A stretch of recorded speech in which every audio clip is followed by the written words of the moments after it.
Agar siz Saxarov markazidan imtihonlardan muvaffaqiyatli o'tishni istasangiz, malakali mutaxassislar jamoasi sizga ko'mak berishga tayyor. Ular nafaqat imtihon bo'yicha, balki registratsiya, patent, pasport tarjimasi va boshqa barcha zarur hujjatlar bo'yicha yordam ko'rsatishadi. Eng muhimi, barcha hujjatlar rasmiy bazada tushishiga kafolat beradi. Xizmat haqqi esa ish yakunlagach amalga oshiriladi. Batafsil ma'lumot olish uchun Telegram va WhatsApp orqali murojaat qiling.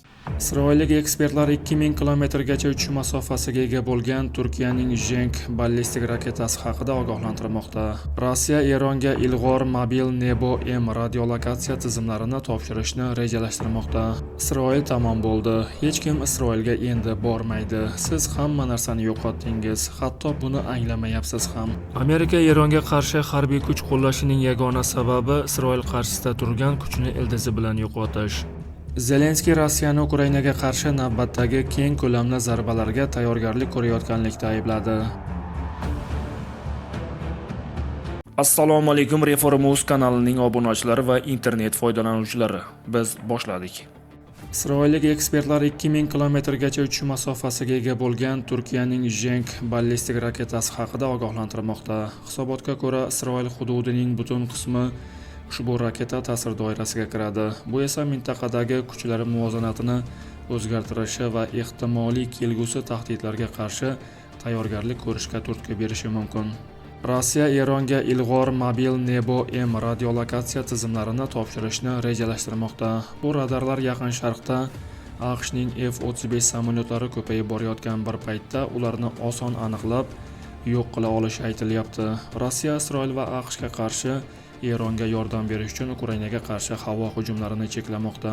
Isroil tamom bo'ldi. Hech kim Isroilga endi bormaydi. Siz hamma narsani yo'qotdingiz, hatto buni anglamayapsiz ham. Amerika Eronga qarshi harbiy kuch qo'llashining yagona sababi Isroil qarshisida turgan kuchni ildizi bilan yo'qotish. Boshqa sabab yo'q. Siyosiy tahlilchilarimiz buning asosiy sabablarini Eronning neftiga egalik qilish, Rossiya va Xitoyni bir hamkordan ayirish deb ko'rsatmoqchi bo'lishyapti, ammo bu xato. Asosiy va yagona maqsad Isroil qarshisidagi xavfni yo'qotish. Neft va konkurentlarini sindirish esa o'z-o'zidan bonus bo'lib kelaveradi. Bir vaqtlar Iroqqa bosqin qilinganda ham bizga Iroq nefti uchun deb yedirishgan edi. Bugun esa Iroq urushi ortida neft emas, balki Falastin himoyachilaridan birini yo'qotish bo'lganini ochiq ko'rib turibmiz. Liviya parokanda qilinib Qaddafi o'ldirilganda ham asosiy maqsad Isroilga qarshi kuchni yo'qotish bo'lgani endi sir emas, ammo kech tushunib yetdik. Endi Eron masalasida ham xuddi shu ssenariylar takrorlanyapti. Iroq urushi ham, Liviya hukumatini ag'darish ham va hozirgi Eron rejimini yiqitish ham faqat va faqat Isroil qarshisidagi kuchlarni yo'qotish uchun xolos. Tasavvur qiling, hozir Eron o'zidagi barcha boyliklarni Amerikaga beraman desa, hamma narsaga ko'nib, hatto Amerikaning 51-shtati bo'lishiga rozi bo'lsa ham, toki Isroil uchun xavfsiz davlatga aylanmagunicha bu tahdid to'xtamaydi. Shundan kelib chiqib, bu faqat Eronning o'zining muammosi emas, balki butun musulmonlarning masalasi. Bu ish bevosita Masjidul Aqso to'lig'icha sionistlar qo'liga o'tishiga, Falastin xalqlari haydalib, Isroil yanada kengayishiga olib boradigan ishdir. Qarang, Amerika qo'ygan uchala shartning birortasi ham Amerika manfaatlari uchun emas, Amerika xalqiga foydasi yo'q shartlar. Birinchi, yadroviy dasturdan voz kechish. Ikkinchi, raketa kuchlarini takomillashtirmaslik. Uchinchi, Isroilga qarshi proksi kuchlar tashkil qilishdan voz kechish. Bu shartlarning qaysi biri Amerika xalqiga foyda keltiradi? Hammasi ochiq-oydin faqat Isroil uchun-ku.